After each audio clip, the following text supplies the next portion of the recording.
Also in the street plan of Washington, you find pentagrams. So here we have two pentagrams in the street plan of Washington. The top one points into the Capitol building, and the one at the bottom points into the White House. This is a political building, so we're told. In fact, it's a temple to a secret society, built by the Freemasons to a specific design, Congress, the Congress building.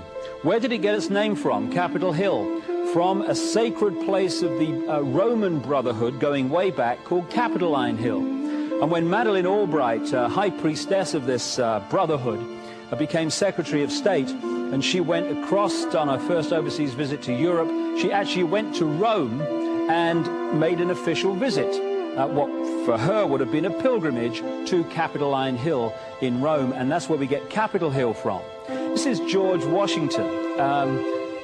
In the last century, they decided they didn't have a decent statue of George, so instead of getting an American to produce one, they ordered it from Italy, from Florence.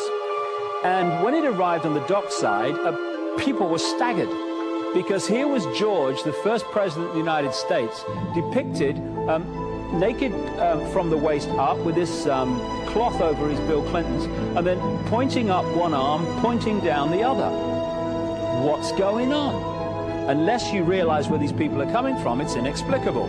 Well, if you just hold that in your mind, arm up, arm down, naked from the waist up, and then Bill Clinton's covered in a piece of cloth, well, this is where it's coming from. This is the ancient depiction of the compilation of the negative force symbol that the Templars worshipped, or the high-level Templars worshipped anyway, called Baphomet. And this is why that they depicted George Washington in that way.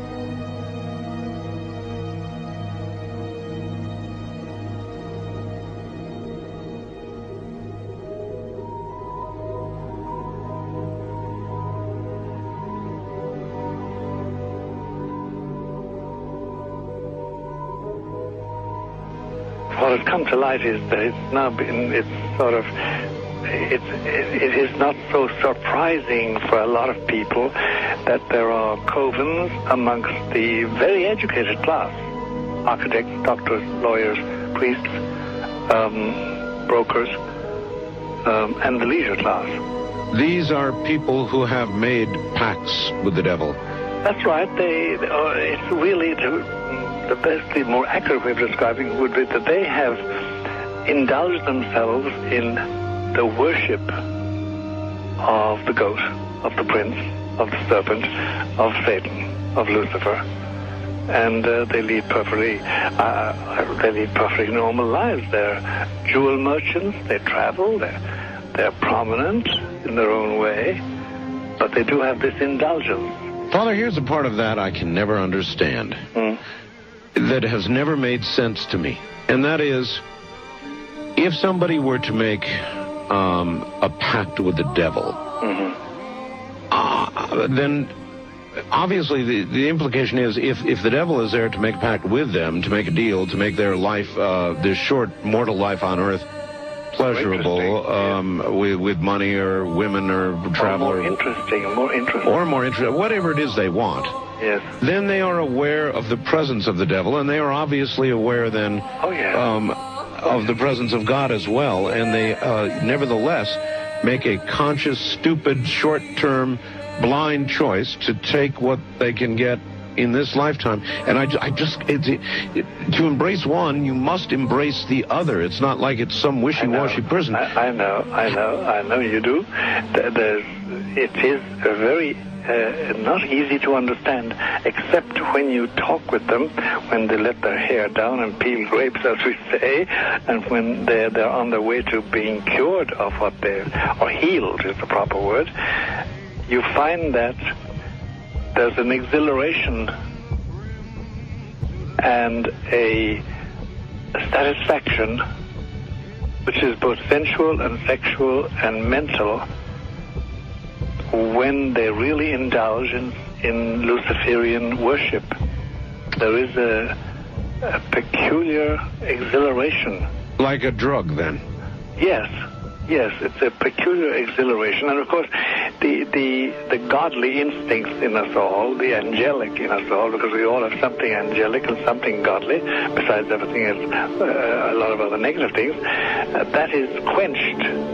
And you find in them a horror of anything, what we call sacred and holy, or sacrosanct, or the idea of the idea of the sacred, of the awesome.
How in the world did you ever get involved in praying to demon spirits? A fellow that had been on a particular ship with me, he told me, "Hey, I got something fantastic to tell you." He said, "I am affiliated with people that speak with the spirits of the dead. How would you like to talk to the spirit of your dead mother?" And I was shocked. I was shocked. He said, "You wouldn't be afraid of talking to the spirit of your dead mother, would you?" Well, I said, "I'll tell you what, I would have to give that some thought, because it's something I never thought about before in my life." Most of us probably haven't. A little afraid of something like that. Well, he says, you know, it's written all over your face. You're afraid of going to a seance. But he says, "I know you. He says, you're going to come."